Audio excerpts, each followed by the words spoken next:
Israel আজ রাতেই মধ্যপ্রাচ্যে শক্তিশালী হামলা চালাবে। মঙ্গলবার ১ অক্টোবর দিবাগত রাতে ইসরায়েলের সামরিক বাহিনীর মুখপাত্র ড্যানিয়েল হাগারি এমন হুমকি দিয়েছেন। খবর বিবিসির। ইসরায়েলকে লক্ষ্য করে অন্তত ২০ ক্ষেপণাস্ত্র হামলা চালিয়েছে ইরান। এ হামলার প্রতিশোধ নিতে বুধবার ২ অক্টোবর রাতেই মধ্যপ্রাচ্যে হামলা চালাবে ইসরায়েল। এক বিবৃতিতে হাগারি বলেন, ইরানি ক্ষেপণাস্ত্র প্রতিরোধে ইসরায়েল এবং মার্কিন বিমান প্রতিরক্ষা ব্যবস্থা কার্যকরভাবে কাজ করেছে। তিনি বলেন, ইরান বুধবার রাতে গুরুতর কাজ করেছে এবং মধ্যপ্রাচ্যকে উত্তেজনার দিকে ঠেলে দিয়েছে।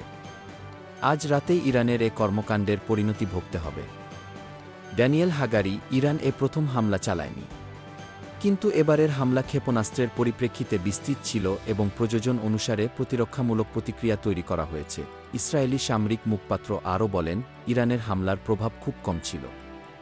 জনসাধারণের দায়িত্বশীল আচরণ, আমাদের প্রতিরক্ষা সক্রিয়করণ এবং ইসরায়েল রাষ্ট্রকে রক্ষার জন্য অংশীদারদের পদক্ষেপের কারণে তেমন কোনো হতাহতের ঘটনা ঘটেনি। আমরা এভাবে কাজ চালিয়ে যাব, আক্রমণাত্মক এবং আত্মরক্ষামূলকভাবে। এদিকে ইরানের ক্ষেপণাস্ত্র হামলার মুখে ইসরায়েলি নিরাপত্তা মন্ত্রিসভা জরুরি বাংকারে আশ্রয় নিয়েছে। সেখানেই বৈঠক করেন ইসরায়েলি প্রধানমন্ত্রী বেনিয়ামিন নেতানিয়াহু। বৈঠক শেষে ইরানকে সতর্ক করে বলেছেন, ইসরায়েলে ক্ষেপণাস্ত্র হামলার জন্য চড়া মূল্য চোকাতে হবে। উল্লেখ্য, মঙ্গলবার রাতে ইসরায়েলের ভূখণ্ডে হামলা চালিয়েছে ইরান।